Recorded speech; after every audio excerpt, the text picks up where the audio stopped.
My legs gave out right in the middle of my wife's birthday party. One second, I was carrying a tray of carved ribeye toward the dining table. The next, the room tilted, chandeliers spinning, laughter warping, and I hit the marble floor hard enough to rattle the plates. "Stop this circus, Daniel," my wife snapped before anyone even checked if I was breathing. "That's my name. Daniel Reeves. 34. Financial analyst. Reliable. Predictable. Invisible when necessary." Her mother didn't rush to help either. She stood beside the cake table, lips curling into a thin smile. "He always needs attention at the worst time," she muttered loudly enough for half the guests to hear. "You're ruining her celebration." I tried to push myself up, but my hands trembled. My vision blurred around the edges like someone was dimming the lights. Someone finally called 911. Not my wife. Not her mother. One of my coworkers. The paramedics arrived fast. Efficient.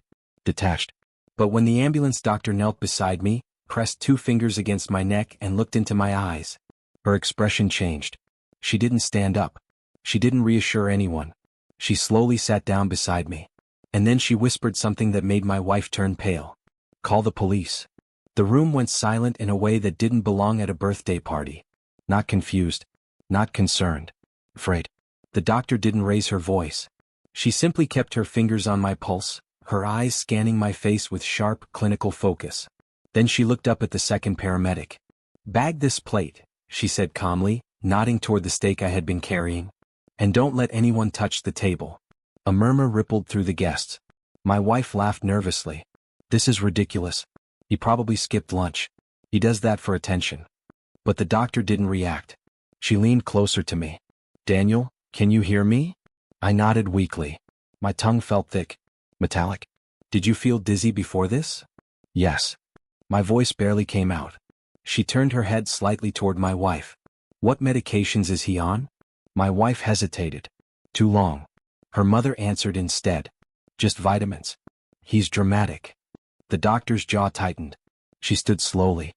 "I need officers here immediately," she said into her radio.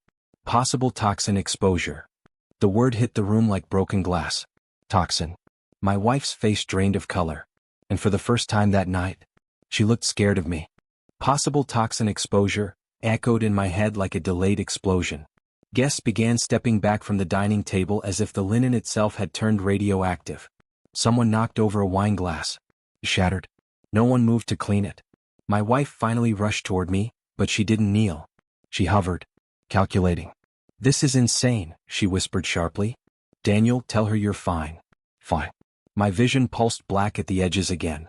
My heartbeat felt wrong. Too fast. Then too slow. The doctor had already slipped on gloves.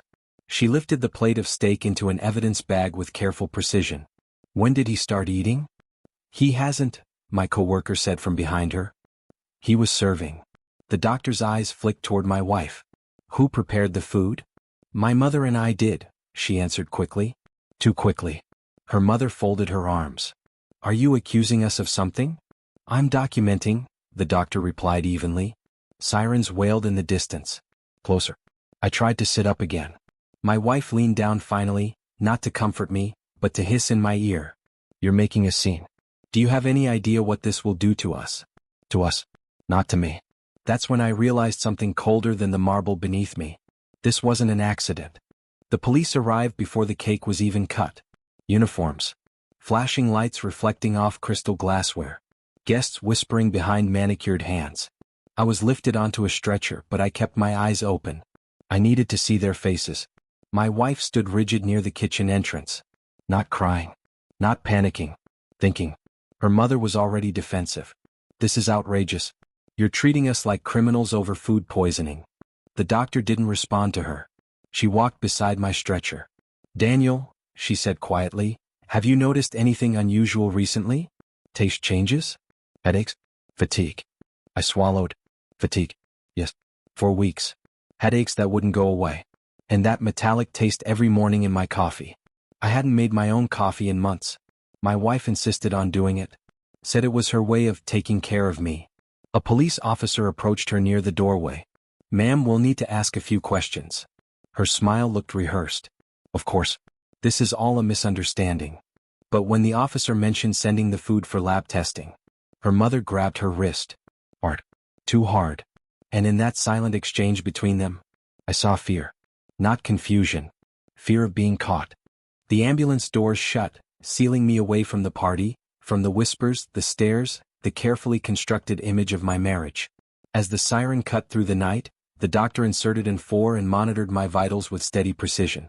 "Stay with me, Daniel," she said. "Your blood pressure is unstable." Unstable. That word felt bigger than my pulse. Bigger than the party. In the fluorescent glare of the ambulance, clarity began to creep in. The headaches hadn't started suddenly. They'd built slowly. My energy had drained month by month. I blamed stress. Or aging. But there was always that faint bitterness in my coffee. That strange aftertaste in soups she prepared. "You said the metallic taste has been happening for weeks?" the doctor asked. I nodded. Her expression hardened. "That suggests repeated exposure." Repeated. Not a one-time mistake. At the hospital entrance, police were already waiting. Efficient. Coordinated. Before they wheeled me inside, I saw my wife's car screech into the parking lot. She stepped out alone. No mother this time. Her composure was gone. Her lipstick smudged.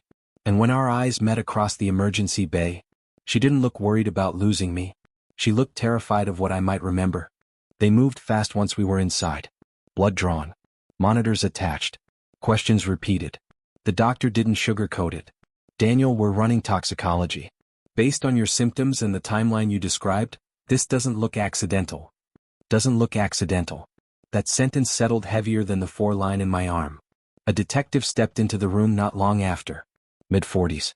Calm eyes. "Mr. Reeves, I need you to think carefully. Has anyone had access to your food or drinks regularly?" I almost laughed. "Only one person.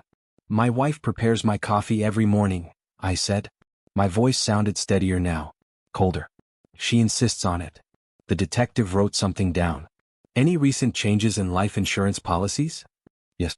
3 months ago she convinced me to increase it." "We're building a future," she'd said. "It's responsible." The future. A nurse entered quietly, handing the doctor preliminary lab results. I watched the color drain from her face again, just like at the party. She looked directly at the detective. Elevated arsenic levels. The word hung in the sterile air. Arsenic. Slow. Calculated. My wife had just walked into the waiting area when the detective stepped out to meet her. And this time, she wasn't controlling the narrative anymore. I couldn't hear every word from inside the hospital room, but I didn't need to. Through the glass partition, I watched my wife's posture shift. At first, she stood straight, composed, arms folded like this was just another misunderstanding she could smooth over. Then the detective said something. I saw it happen in real time. Her shoulders dropped. Her jaw tightened. Her eyes darted toward the exit. Arsenic doesn't leave much room for interpretation. It's not seasoning. It's not contamination. It's intention. A second officer joined the conversation. Papers were shown. I recognized the folder, our updated life insurance policy. The one she had insisted we finalize. We were being responsible, she had told me. Every successful couple plans ahead. Successful couple. The detective gestured toward the hallway. She hesitated. For a split second, she looked toward my room. Toward me. Not with guilt. With calculation. As if measuring whether I was still weak enough to control. Then the cuffs came out. Her expression fractured. "This is insane," she shouted loud enough for the entire emergency wing to hear. "He's overreacting." I was helping him. Helping. The word twisted in my chest. As they led her past the glass, our eyes met one last time. And for the first time in months, I wasn't the one fading. She was. Recovery wasn't dramatic. There was no triumphant music. No cinematic justice speech. Just 4 fluids, monitored meals, and the slow return of strength I hadn't realized I'd lost. The toxicology report confirmed it. Prolonged arsenic exposure. Small doses. Consistent. Enough to weaken. Not enough to kill quickly. The detective visited me 3 days later. "She admitted to researching it," he said plainly. "Online searches. Symptoms. Dosage thresholds. Dosage thresholds. That's what I had become. A calculation. Her mother was charged as an accessory. Financial records showed debt I never knew about. Investments that failed. Credit lines maxed. And my life insurance policy? Recently updated. I was released a week later. The house felt different when I walked back in. Cleaner. Quieter. I made my own coffee that morning. Black. Bitter. Honest. Friends called me lucky. I don't feel lucky. I feel awake. Because here's the part no one talks about. Poison doesn't always taste metallic. Sometimes it tastes like routine. Like comfort. Like someone saying, let me take care of that. My name is Daniel Reeves.